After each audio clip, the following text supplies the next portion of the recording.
Shalom, selamat malam saudara.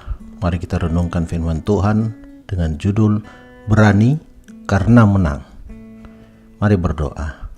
Bapa di surga, bersamalah dengan kami Tuhan di saat kami merenungkan firman-Mu. Inilah permohonan kami, di dalam nama Yesus Kristus kami sudah berdoa. Amin. Ayat renungan diambil dari Kisah Para Rasul 28 ayat 31. Firman Tuhan berkata, dengan terus terang dan tanpa rintangan apa-apa, ia memberitakan kerajaan Allah dan mengajar tentang Tuhan Yesus Kristus. Adakah tanda dari Tuhan? Ellen Harmon, James White, Joseph Bates, dan segelintir orang bersama mereka berulang-ulang mengajukan pertanyaan yang sama pada tanggal 23 Oktober 1844. Empedu getir kekecewaan telah menyebabkan ribuan masa lalu terlupa, yang menakutkan dan memalukan. Pemberani pada zaman Miller menjadi kaku dan tertegun terheran-heran. Tetapi beberapa jam kemudian, Allah menghibur dan meneguhkan iman umat yang sisa itu. Lambat laun, ia menuntun mereka dari kekecewaan, dari yang hampir putus asa, kepada pengharapan dan sukacita. Sejarah mencatat banyak contoh kekalahan menjadi batu loncatan kemenangan. Yang paling mengherankan ialah pergerakan malaikat yang ketiga yang muncul dari kekalahan total.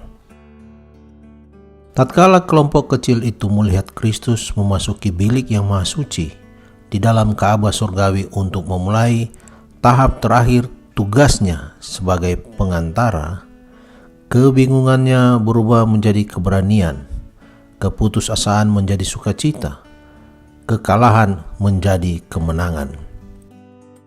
Umat Kristen menyadari bahwa dunia memaksakan yang demikian ini atas diri Tuhan dan umatnya dari mulanya. Herodes, Pontius Pilatus, bangsa-bangsa kafir, dan bangsa Israel berkomplotan menentang Yesus anak yang kudus itu.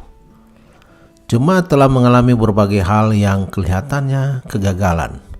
Akan tetapi, apabila Tuhan bangkit dari tawanan maut, demikian pula tubuhnya merasa segar kembali, lalu meneruskan tugasnya dengan keberanian. Beberapa tahun lalu, pemerintahan Idi Amin melarang jemaat Masehi Advent di Uganda.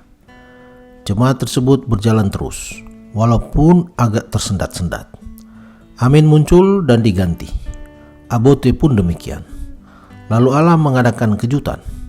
Sama seperti para penguasa tidak dapat melarang para rasul melakukan tugasnya, pemerintah Uganda pun tidak berhasil.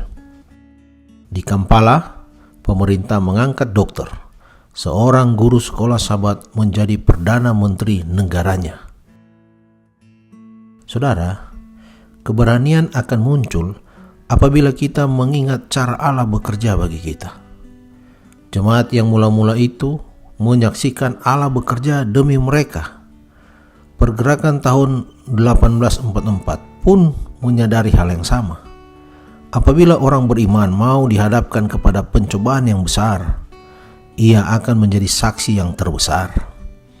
Hal ini berlaku untuk semua orang yang menyadari bahwa Allah bertindak demi mereka. Tetapi Kristus yang tinggal di dalam jiwa adalah sumber kekuatan dan kesukaan. Dikutip dari buku Perumpamaan Tuhan Yesus halaman 114. Mari kita berdoa. Bapa di surga, terima kasih Tuhan, Engkau telah menang dari kuasa kejahatan. Kami yakin ketika kami bersandar kepada Tuhan, mengutamakan Tuhan, kami pun bisa menang untuk menghadapi pencobaan dalam kehidupan kami. Tuntunlah kami Tuhan agar kami selalu beriman hanya kepadamu saja. Terima kasih Tuhan. Inilah permohonan kami, di dalam nama Yesus Kristus kami sudah berdoa. Amin.